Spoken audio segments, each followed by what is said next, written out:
మన ప్రభు అయిన యేసుక్రీస్తు నామమున మీ అందరికీ శుభాభివందనాలు. బాగున్నారండి? మరి ఇంకొకసారి ఆ సృష్టికర్త అయిన దేవుడు మీతో మాట్లాడటానికి, దేవుడి వాక్యము మీతో పంచుకుంటకు ఆ దేవాది దేవుడికి కృతజ్ఞతాస్తుతులు చెల్లిస్తున్నాను. మమ్మల్ని మిక్కిలిగా ప్రేమించిన గొప్ప దేవ, పరలోక తండ్రి, నువ్వు ఇచ్చిన అవకాశంపై మీకు కృతజ్ఞతాస్తుతులు చెల్లిస్తున్నాను.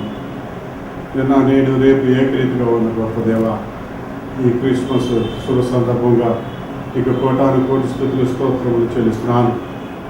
మహాకాశంలో పట్టినటువంటి దేవ, ఈ మూడవ ఆకాశంలో సింహాసనం పైన కూర్చొని ఉన్న గొప్ప రాజా, నీకే స్తోత్రములు స్తుతులు.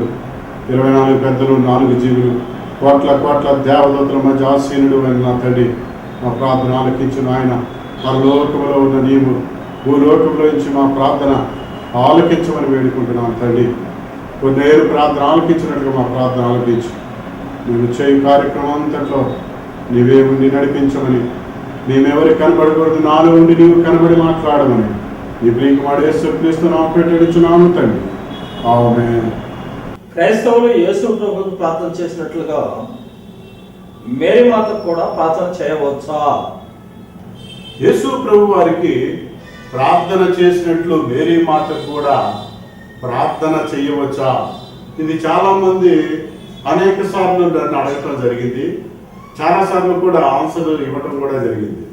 అయితే మత్తయి సువార్త 13వ అధ్యాయము 55వ వచనం 56వ వచనము చూసినట్లుగా అయితే లేఖనాలు ఈ విధంగా ఉన్నాయి. ఇతడు వడ్లవాని కుమారుడు కాడా? ఇతడు వడ్లవాని కుమారుడు కాదా అని ఎవరి గురించి చెప్తున్నాడు? యేసు ప్రభు గురించి చెప్తున్నారు. ఇతని తల్లి పేరు మరియా కాదా? ఇతని తల్లి పేరు మరియా కాదా? యాకోబు, యోసేపు, సీమోను, యూదా అనువారు ఇతని సోదరులు కారా?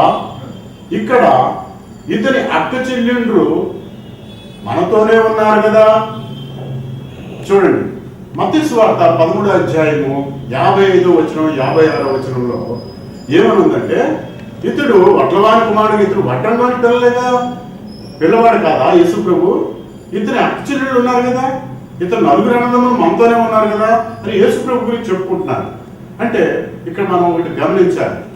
యేసు ప్రభు మేరీ మాతకి పరిశుద్ధాత్మ ద్వారా పుట్టిన తర్వాత మరియమ్మ యేసేపుతో శారీరకంగా కలిసింది. అప్పుడు 4 కొడుకుల్ని 2 కుమార్తెల్ని కంటది. అంటే యేసు ప్రభుకి 4 అన్నదమ్ములు ఉన్నారు, 2 అక్క చెల్లెళ్ళు ఉన్నారు. అక్క చెల్లెళ్ళ పేరు బైబిల్లో లేదు. మీకు ఉదాహరణ కూడా చెప్తా. బైబిల్లో దేవదూతల్ని దేవుడు సృజించాడు. గాబ్రియేలు, మిఖాయేలు, రఫాయేలు, లూసిఫరు, ఇట్లాగా కోట్ల దేవదూతలు ఉన్నారు. అయితే రఫాయేల్ అనేది బైబిల్లో ఎక్కడా లేదు ఆ దేవదూత పేరు, కానీ యూదుల గ్రంథాల్లో ఉంది. అదేవిధంగా యేసు ప్రభు 4 అన్నదమ్ములు పేర్లు అయితే ఉన్నాయి. ఈ మత్తయి 13వ అధ్యాయంలో అక్క చెల్లెళ్ళ పేరు యూదుల గ్రంథాల్లో ఉంది. కనుక మీ తల్లిదండ్రులకి మీరు ఎలా పుట్టారో, నన్ను నా తల్లిదండ్రుల వల్ల నేను ఎలా పుట్టానో, యేసు ప్రభు పుట్టిన తర్వాత మేరీ మాతకి యేసేపుని కలవటం వల్ల అతను కూడా 4 మగపిల్లల్ని 2 ఆడపిల్లల్ని కడింది. కనుక ఆ యేసు ప్రభుని మనము ప్రార్థన చేయాలి, కానీ మేరీ మాతకి ప్రార్థన చేయకూడదు. ఆ సృష్టికర్త అయిన దేవాది దేవుని తల్లిగా మనం గౌరవించాలి, అంతే. కొంతమంది క్రైస్తవ బోధకులు స్వస్థతలు లేవు అని, అవి అపొస్తలుల వరకే పరిమితం అని అంటున్నారు. అయితే ఈ మధ్య దైవజనుల నీడ పడితేనే స్వస్థతలు కలుగుతున్నట్లుగా మనం చూస్తున్నాం. ఇది బైబిల్ లేఖనాలు సమర్థిస్తాయా? ఇంకో క్వశ్చన్ మీరు అడిగారు. క్రైస్తవ బోధకులు స్వస్థతలు లేవని, ఆ రోజు అపోస్తుల కాలంలోనే ఉన్నాయని, తర్వాత అయితే ఈ మధ్య కాలంలో చాలా మంది దైవజనులు నీడ పడితే స్వస్థతలు వస్తున్నాయి, ఇది బైబిల్ లేఖనాన్ని సమర్థిస్తుందా? అదే కదండి అదే మనకు వచ్చిన ప్రశ్న. అంటే ఈ విషయం మనం చూసినట్లయితే అపోస్తులు 5వ అధ్యాయము 15వ వచనం తీయండి.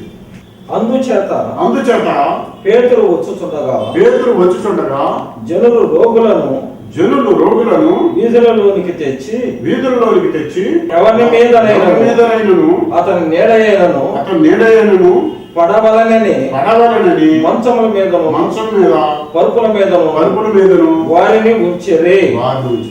హల్లెలూయా. అంటే ఇక్కడ పేతురు, బైబిల్లో మనం చూస్తుంది ఏంటంటే పేతురు నీడబడితే స్వస్థతలు వచ్చింది బైబిల్లో ఉంది. పౌలు నీడబడితే స్వస్థతలు వచ్చినట్లుగా బైబిల్లో ఉంది. కానీ యేసు ప్రభు నీడబడినట్టుగా స్వస్థతలు వచ్చినట్టు ఎక్కడ రాయబడాల. ఎందుకంటే దేవాది దేవుడు శిష్యులతో అన్నాడు, నాకంటే మీరు ఎక్కువ అద్భుతాలు చేస్తారు అని అన్నాడు. దేవుడు ఆ మాట అన్నాడు. అందుకనే తనకంటే శిష్యుడు యేసు ప్రభు నీడబడితే స్వస్థతలు రాలా. ఆయన ఉమ్మిలో స్వస్థత, యేసు ప్రభు ఉమ్మిలో స్వస్థత, యేసు ప్రభు మాటలో స్వస్థత, యేసు ప్రభు దక్షిణాస్తంలో స్వస్థత, యేసు ప్రభు అంగీలో స్వస్థత, యేసు ప్రభు గాయాల్లో స్వస్థత. యేసు ప్రభు నీడలో స్వస్థత లేదు. కానీ ఒక గొప్ప విషయం మీకు చెప్తాను నేను. సూర్యుడు ఇటు నుంచి పడుతున్నాడు. మొట్టమొదట యేసు ప్రభుతో పాటు ఇద్దరిని సిలువ వేశారు దొంగలు. కుడి పక్క ఉన్న దొంగ, ఎడమ పక్క ఉన్న దొంగ. సూర్యుడు ఇటు నుంచి పడుతున్నాడంటే మొట్టమొదటి దొంగ నీడ యేసు ప్రభు మీద పడుద్ది. యేసు ప్రభు నీడ రెండో దొంగ మీద పడుద్ది. ఇప్పుడు మొట్టమొదటి దొంగ నీడ యేసు ప్రభు మీద పడితే ప్రయోజనం లేదు, వాడి దొంగ. కానీ యేసు ప్రభు నీడ రెండో దొంగ మీద పడింది కనుక, ఆ నీడలో ఉన్నాడు కనుక అతడు పరలోక రాజు. హల్లెలూయా, హల్లెలూయా, హల్లెలూయా. ఎందుకంటే దేవాది దేవుడు నీడ పడితే పరలోకం వచ్చింది. పేతురు, పౌలు వీళ్ళు నీడబడితే స్వస్థత వచ్చింది. ఈయన నీడబడినామంటే అంటాడు రెండో దొంగ, you please remember me, you please remember me, మీరు నన్ను ఒక్కసారి గుర్తు తెచ్చుకోవా అని అన్నప్పుడు, నేడే నాతో పరదేశం అయింది నువ్వు. హల్లెలూయా. కనుక నువ్వు ఎప్పుడైతే నీడ పడిందో యేసు ప్రభు నీడ, వాడికి పరలోక రాజ్యం దక్కింది. హల్లెలూయా. ఇంకా మూడో వచనం. అంతేకాదు, ఇక్కడ కీర్తనలు 91వ అధ్యాయము 1వ వచనంలో చూస్తే, మహోన్నతిని చాటున నివసించేవాడే సర్వశక్తుని నీడను విస్మరించేవాడు. ఆయన నీడలో మనం ఉండాలి. మన దాగుడు స్థలంలో ఆయన కొరకు కనిపెట్టాలి. దాన్ని నిస్పా అంటారు, దాన్ని దాగుడు స్థలము. మన ఇంట్లో ఒక ఏరియా ఎన్నుకోవాలి. మన ఇంట్లో ఒక ఏరియా ఎన్నుకొని ఆ ఏరియాలోనే ప్రార్థన చేయాలి, ఆ ప్లేస్లోనే ప్రార్థన చేయాలి. ఒక్కొక్కరికి 3 గదులు ఉంటాయి, ప్రార్థన చేయడానికి అవకాశం ఉంటుంది. ఒకరికి అక్కడే వండుకుంటాడు, అక్కడే పడుకుంటాడు, అక్కడే ప్రార్థన చేస్తాడు, తప్పదు. కానీ ఆ ప్లేస్ లో ఆయన నీడలో మనం ఉండాలి. హల్లెలూయా. ఆయన నీడలో ఉంటే స్వస్థతే కాదు, పరలోక భాగ్యం కూడా దక్కుతుంది. హల్లెలూయా. మూడవ వచనం. ఏదైనా వనములో ఆదాము అవ్వలకు దేవుడు మంచి చెడ్డల తెలియనిచ్చు వృక్ష ఫలములను తినవద్దని ఆజ్ఞాపించారు. అవ్వమ్మ దేవుడు వద్దన్న వృక్ష పండు తినేసింది. అయితే దేవుడు అవ్వమ్మ ఆ పండు తినబోయేటప్పుడు ఎందుకు అడ్డగించలేదు? ఏదైనా వనంలో ఆదాము అవ్వలను దేవుడు మంచి చెడ్డలను తెలివినిచ్చి వృక్ష ఫలమును తినవద్దని ఆజ్ఞాపించిన ఆ పండుని అవ్వమ్మ తింటది. ఫస్ట్ అవ్వమ్మ తింటున్నప్పుడు దేవుడు తీయ అడ్డు పెడితే ఆవిడికి తినకుండా ఉండేవాడు కదా. ఆవిడ మళ్ళీ ఆదాముకి ఇచ్చేది కాదు కదా. ఆదాము అవ్వది ఆజ్ఞ అతిక్రమించి, అంటే నిబంధనను మీరి పాపంలో పడేవారు కాదు. అసలు ప్రపంచం అంతా పాపం వచ్చేది కాదు కదా. ఎందుకు దేవుడు అవ్వమ్మని ఆపలేదు? అదే కదా చెప్పొచ్చింది. చూడండి, ఆదికాండం 2వ అధ్యాయం 17వ వచనంలో మీరు చెప్పింది ఉంది. అయితే దేవుడు ఎందుకు అవ్వమ్మని ఆపలా అనే దానికి ఆన్సర్ ఏంటంటే, మీకు ఒక ఉదాహరణ ఇస్తాను చూడండి. విజయవాడలో ఒక వ్యక్తికి విష ప్రయోగం జరుగుతుంది. గుంటూరులో వ్యక్తికి ఆ విషయం తెలిసింది. ఇప్పుడు గుంటూరులో ఉన్న వ్యక్తి విజయవాడలో ఉన్న వ్యక్తికి చెప్తే ఆ విషయం తినకుండా ఉంటాడు కదా, ఏమండి? అది అయితే ఇప్పుడు గుంటూరు నుంచి ఆ వ్యక్తి బయలుదేరాడు. ఇతనికి అన్నంలో విషయం కలిపారు. అతను బయలుదేరి వచ్చాడు. బయలుదేరి ఏదో బైక్ తీసుకొని వచ్చాడు. బయలుదేరాడు, ఎట్లాగో వచ్చేసాడు విజయవాడ.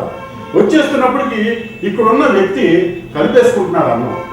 కలిపేసుకుని తినబోయే ముందు ఆయన గుమ్మలోకి వచ్చాడు గుంటూరు వ్యక్తి. ఆ విషయం తెలుసు, ఈ విషయంలో అన్నం ఉందని, ఈ ఆహారంలో విషయం ఉందని వచ్చాడు. వచ్చిన తర్వాత ఇప్పుడు అతను ఏం చేస్తాడండి? ఏమని ఆపుతాడు? నోటిగా చేయి పెట్టచ్చు కదా, తినబాగా అని గట్టిగా అనొచ్చు కదా, లేదంటే బాగా తినద్దు అని గట్టిగా అనొచ్చు, లేదా వచ్చి మూతికాడ చేయి పెట్టి ఆపచ్చు, అంతేనా? ఓకే. లేదంటే వచ్చి ఆ అన్నాన్ని ముందుకు తోసేయడానికి కూడా అవకాశం ఉంది. అప్పుడు తినకుండా ఉంటారు. ఇప్పుడు మీకు వచ్చింది కూడా అదే. దేవుడు అవ్వాదాముకు ఒక నిబంధన చేశాడు. ఏమి నిబంధన అది? చెప్పాలంటే ఆజ్ఞాతిక్రమం పాపం. అందుకే దేవుడికి ఎడబాటు అయిపోయారు అవ్వ ఆదాము. రోజు ఆయన మేఘం గుండా వచ్చేవాడు, వచ్చి ఆదామా అని పిలిచేవాడు. ఆ ఆధిక్యత ఉండేది.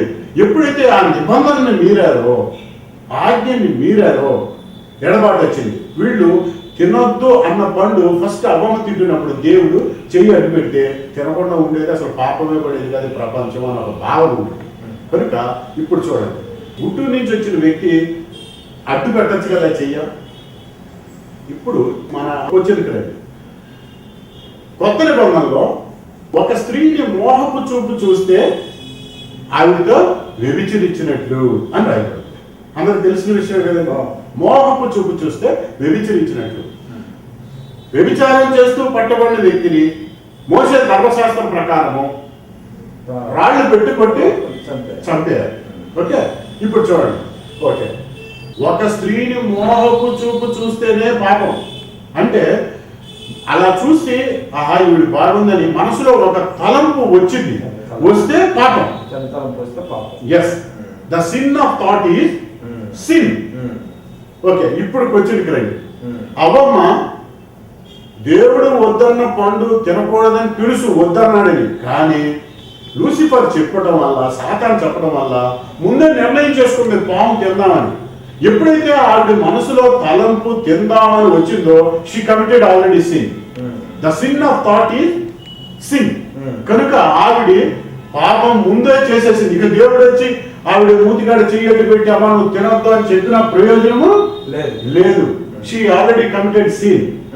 అయితే చాలా మంది నన్ను ఇలా అడిగారు, అయ్యా మరి మీ హృదయంలో తలంపులు రాకముందే నేను ఎరిగి ఉన్నాను, దేవుడు ఎరిగి ఉన్నాడు అని అంటారు కదా, మరి దేవుడికి అది కూడా తెలుసు కదా అమ్మాయికి ఆ తలంపు వచ్చిందని అని అంటారు. Wonderful question. అంటే అప్పుడు దానికి ఆన్సర్ ఏంటంటే రహస్యములు యెహోవా వశములు. రహస్యాలన్నీ ఆయనకి తెలుసు, ఇంకెవరికి తెలియదు. హల్లెలూయా, హల్లెలూయా. దేవుడు మన హృదయంలో నివసిస్తారు అంటారు. ఎలా నివసిస్తారు? దేవుడు మన హృదయంలో నివసిస్తారు అంటారు కదా, ఎలా నివసిస్తారు? అదే కదండి. ఇప్పుడు చూడండి, ఇంత పెద్ద విశ్వంలో అంత పెద్ద దేవుడు సముద్రాలని, పర్వతాలని, కొండల్ని, విశ్వాన్ని సృజించిన అంత పెద్ద దేవుడు ఇంత చిన్న హృదయంలో వీడికి అంత ఉంటుందంట. ఇంత చిన్న హృదయంలో ఎలా నివసిస్తారు? చాలా మంది ఇదే డౌట్.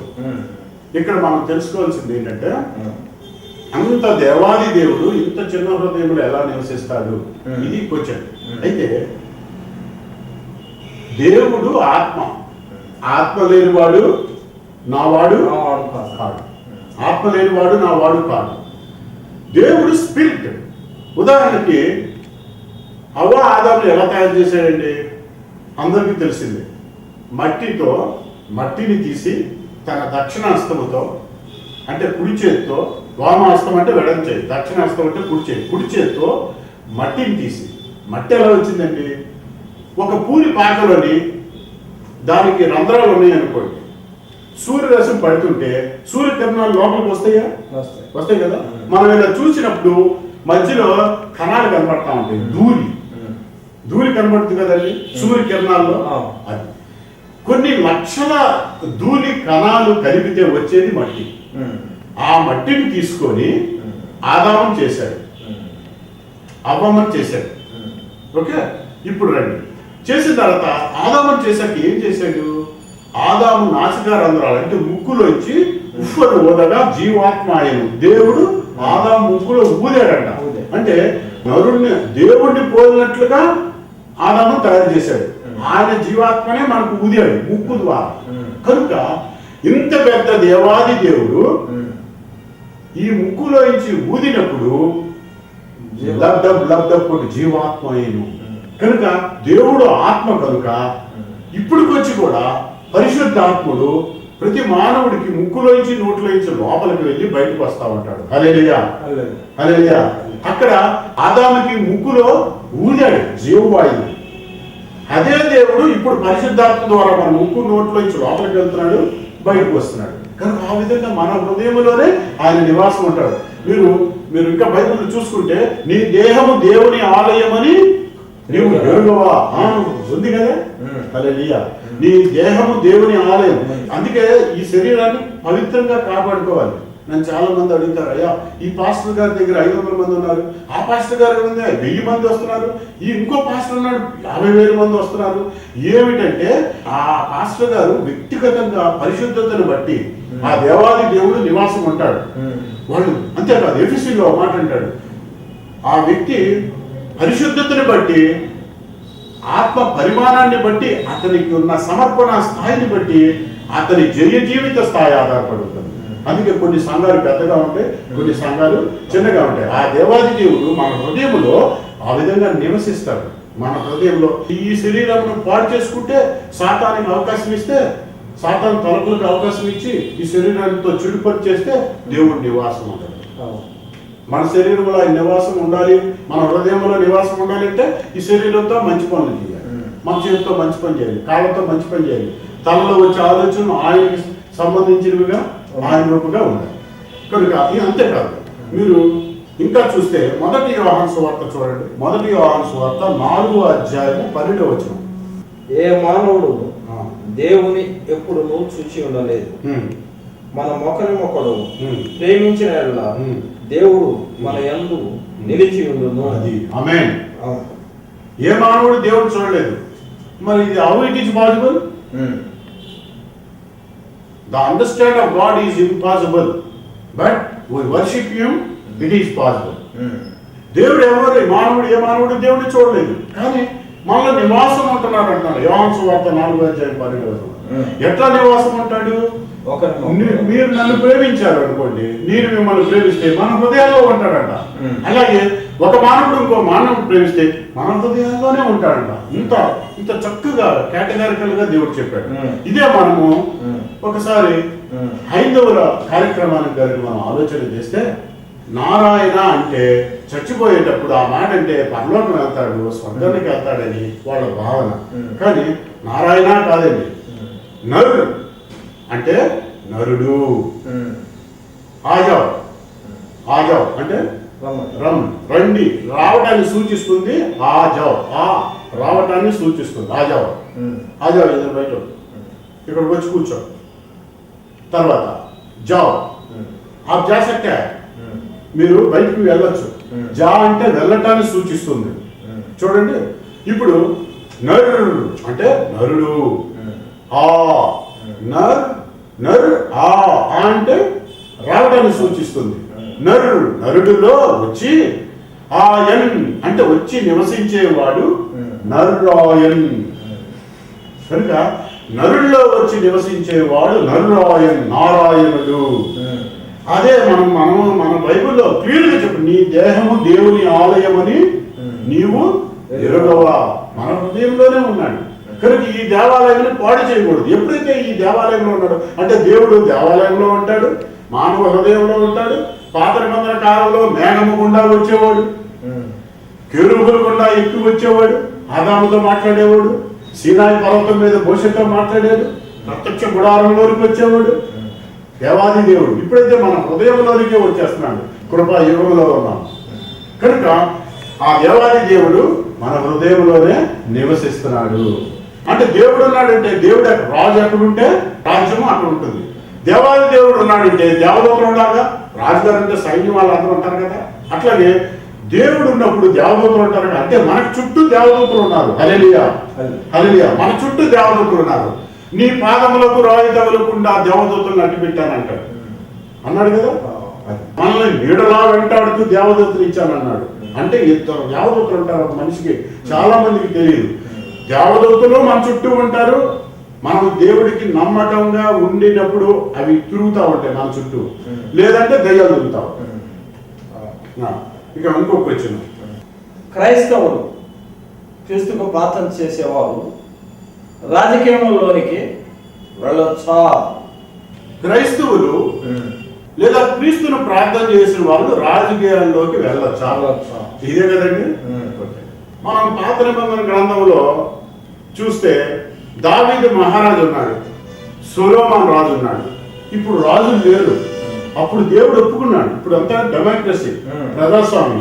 పాతకాలంలో ఏంటంటే మనం వరుసగా ఒకరిని పొడుచుకుంటూ వెళ్ళిపోయాడు అనుకో, అమ్మో వాడు రాజురా, వరుస పొడుచుకుంటూ వెళ్ళిపోయాడు అనుకో, చంపుకుంటూ వెళ్తుంటే ఆ రాజ్యం అంతా ఆ రాజుగారి హస్తగతం అయిపోయేది, రాజ్యం అతనిది అయిపోయేది. ఇప్పుడు ఆ సిస్టమ్ లేదు. ఇప్పుడు సిస్టమ్ ఒకటి చెయ్యి తీసేసినా తప్పే. ఎందుకు? బైబిల్లో 1 యోహాను సువార్తలో అంటాడు, తన సహోదరుని ద్వేషించేవాడు నరహంతకుడు. విన్నారా? తన జస్ట్ ద్వేషిస్తేనే నరహంతకుడు. ఇక పొడవక్కర్లా. పాత నిబంధన కాలంలో రాజులు రాజ్యాలు అవి ఉండేవి. ఇప్పుడు డెమోక్రసీ వచ్చింది కనుక రాజకీయాల్లోకి క్రైస్తవులు వెళ్ళొచ్చా? రాజకీయ నాయకుల్ని జనరల్ గా తిడతా ఉంటారు. రాజకీయ నాయకుల్ని ఎవరు అంతగా పట్టించుకోరు. అతను కొద్దిగా ఐదుగుడు కదా, అన్యుడు కదా అంటుంటారు. అయితే మీరు చూడండి, రోమ 13వ అధ్యాయం తీయండి, 2, 3, 4 వచనాలు చూడండి. కాబట్టి అధికారమును ఎదిరించువాడు దేవుని నియమమును ఎదిరించుచున్నాడు. ఎదిరించువారు తమ మీదకి తామే శిక్ష తెచ్చుకుందురు. అవునండి. ఇప్పుడు చూడండి, అధికారం ఎవరిచ్చారండి? దేవుడు ఇచ్చాడు. అది హల్లెలూయా. దేవుడు ఇచ్చాడు. రాజకీయ నాయకులు, కార్పొరేటర్ అవని, ఎమ్మెల్యే అవని, ఎంపీ అవని, ప్రైమ్ మినిస్టర్ అవని, మినిస్టర్స్ అవని, ఎవరైనా దేవుడు ఇచ్చాడు అధికారం. అంతేనా? దేవుడు ఇవ్వకుండా అధికారం రాదు కదా. మనం వాళ్ళు తిట్టకూడదు. దేవుడు వాళ్ళకి అధికారం ఇచ్చాడు. రాజకీయ నాయకులు తిట్టకూడదు, దైవజనులు తిట్టకూడదు. దైవజనులు కూడా ఎక్కడ మనం ఏ మాట అనకూడదు. మా పాత నిబంధన గ్రంథంలో అంటాడు, మోషే అక్క మిరియాము అంటది అనమాట. అప్పటికి షెప్పేరా బతికే ఉంటది. షెప్పేరా బతికే ఉంటే మోషే అక్క మిరియాము అహరోనుతో అంటది, వాళ్ళ అన్నయ్యతో, కూసు దేశం అమ్మాయిని పెళ్లి చేసుకున్నాడు మోషే అని చెప్పుకొని గుసగుసలు ఆడుకుంటుంటారు. అప్పుడు దేవుడు వచ్చి చెబుతాడు అనమాట, నువ్వు నా దైవజనుని అంటావా, నువ్వు నా బిడ్డని అంటావా, చూసుకొని ఈ పని అని. దేవుడు ఒక్క మాట అన్నామంటే తెల్ల కుష్ఠరోగం వస్తుంది. ఎవరికి? మోషే అక్కకు వస్తుంది. కనుక దైవజనుడిని మనం ఏమీ అనకూడదు. రాజకీయ నాయకులు ఏమి అనకూడదు. దేవుడు చూసుకుంటాడు. నా కుమారుడా నువ్వు ఏది విత్తుతావో అదే కోస్తావు. మనం బ్రింజాలు విత్తితే బ్రింజాలు వస్తుంది, కుకుంబర్ రాదుగా. వంకాయ విత్తితే వంకాయ వస్తుంది, టమాటా రాదుగా. టమాటా విత్తనం వేస్తే టమాటానే వస్తుంది. అలాగే ఎవరు చేసుకుంటే వాళ్ళు అనుభవించక తప్పదు. అయితే మనంతలో మనము మన నోటి నుంచి అపవిత్రమైన పదాలు రాకూడదు, ఎవరిని రాజకీయ నాయకులు అనకూడదు. అయితే వెళ్ళొచ్చా లేదన్న దానికి నేను ఇంకా చెప్తా చూడండి. రోమ 13వ అధ్యాయంలో 3, 4 వచనాలు ఏముందంటే, నీకు మేలు కలుగుటకు అధికారులు దేవుని పరిచారకులు. అంటే అధికారులందరూ కూడా దేవుని పరిచారకులు అంట. ఇప్పుడు దైవజనుడు చేసేది ఏంటండి? పరిచర్య కదా. విశ్వాసులకి, దేవుని బిడ్డలకి, గొర్రెలకి అందరికి పరిచర్య చేస్తాడు. రాజకీయ నాయకులు కూడా పరిచారకులు అన్నాడు. అధికారులు దేవుని పరిచారకులు కనుక వాళ్ళు పరిచర్య చేస్తున్నారు. అయితే వాళ్ళు దేవుని ఎరగనేవారు. అందుకే మన వాళ్ళు కొద్దిగా ఆ మాట అంటున్నారు. కనుక మీరు ఇంకో 1 తిమోతి 2వ అధ్యాయము 2, 3 వచనాలు చూడండి. రాజుల కొరకును అందరి కొరకును విజ్ఞాపనలు రాజుల కొరకు. అంటే ఇప్పుడు రాజులు లేరుగా. అంటే ఎవరి గురించి అది మనం ఎన్నుకున్న ప్రజలు ఏం అనకూడదు. అక్కడ తెలుస్తుందిగా. రాజులు లేరు. ఇప్పుడు ఎవరున్నారు? మినిస్టర్స్ వాళ్ళందరూ ఉన్నారు. వాళ్ళు తర్వాత అధికారులు అధికారులు అందరి కొరకు అన్నాడు. అంటే చిన్న అధికారం అని, పెద్ద అధికారం, వారి గురించి ప్రార్థన చేయాలి. అక్కడ ప్రార్థన అలా సరిగ్గా చూడండి. విజ్ఞాపనలు ఉండండి. ప్రార్థన అంటే నీ బాధ దేవుడికి చెప్పుకుంటే అది ప్రార్థన, నీ అవసరాలు దేవుడికి చెప్పుకుంటే ప్రార్థన. అదే నువ్వు వేరే వాళ్ళ గురించి నువ్వు దేవుడికి చెప్పావు అనుకో, దాన్ని విజ్ఞాపన అంటారు. అందుకనే రాజుల కొరకును అధికారులు అందరి కొరకును విజ్ఞాపనలు చేయవలనని హెచ్చరించుచున్నాను. చదవండి. విజ్ఞాపనలను, ప్రార్థనలను, యాచనలను, కృతజ్ఞతాస్తుతులను చేయవలనని హెచ్చరించుతున్నాను. ఇది మంచిదనియు మన రక్షకుడు దేవుని దృష్టికి అనుకూలమైనది. హల్లెలూయా. చూసారా? కనుక మనం వాళ్ళ గురించి విజ్ఞాపన చేయాలి. విజ్ఞాపన వేరు, ప్రార్థన వేరు. చాలా ఉన్నాయి బైబిల్. ఎలాగా జాగ్రత్త వేరు, వ్యభిచారం వేరు. ఒక మ్యారేజ్ అయిన అమ్మాయి మ్యారేజ్ కాని వ్యక్తితో కలిస్తే శారీరకంగా అది జాగ్రత్తం అవుతుంది. ఇద్దరు మ్యారేజ్ అయిన వాళ్ళు శారీరకంగా కలిస్తే వ్యభిచారం. చూసారా తేడా? అట్లాగా ఇది విజ్ఞాపన వేరు, ప్రార్థన వేరు. మళ్ళీ మొర్ర వేరు, మొర్ర కూడా వేరు. ప్రార్థన మన అవసరాలు దేవుడికి చెప్పడం ప్రార్థన. వేరే వాళ్ళ గురించి మనం దేవుడికి చెప్తే విజ్ఞాపన. అలా కాకుండా ప్రార్థనలో చేయగా చేయగా చేయగా చేయగా ఒక స్టేజ్ లో మనకి ఒక మాట రాని స్టేజ్ వస్తుంది. అది మొరకి వెళ్ళిపోతుంది అన్నమాట. అది మొర. అట్లాగే అట్లా అనేక రకాలుగా. నెక్స్ట్ ఇప్పుడు చూడండి. ఇప్పుడు ప్రపంచ సువార్థికుడు బిల్లీ గ్రామ్ గురించి విన్నారా? Billy Graham evangelist. అతను తెలియని క్రైస్తవుడు లేడు. అతను అన్నారు, అయ్యా నువ్వు ఇప్పుడు వీళ్ళు అన్నారు సార్ క్రైస్తవుడు రాజకీయాల్లోకి వెళ్ళొచ్చా? ఆ డౌట్ ఇదివరకే వచ్చింది అమెరికన్స్ కి. ప్రపంచం అంతా తిరిగా నువ్వు తెలియని వ్యక్తి అంటే ఎవరు లేరు కదా, మరి నేను రాజకీయాల్లో అమెరికా ప్రెసిడెంట్ గా ఉంచవచ్చు కదా అని అడిగారు బిల్లీ గ్రామ్ గారు. ఆయన ఏమన్నాడు తెలుసా అండి? బిల్లీ గ్రామ్ గారు, నేనున్న స్టేజ్ లో ఒక మెట్టు కిందకి దిగి అమెరికా ప్రెసిడెంట్ గా పోటీ చేయమంటారా అన్నాడు. అంటే అర్థం ఏంటండి? అంటే అర్థం ఏంటి? అంటే అమెరికా ప్రెసిడెంట్ కంటే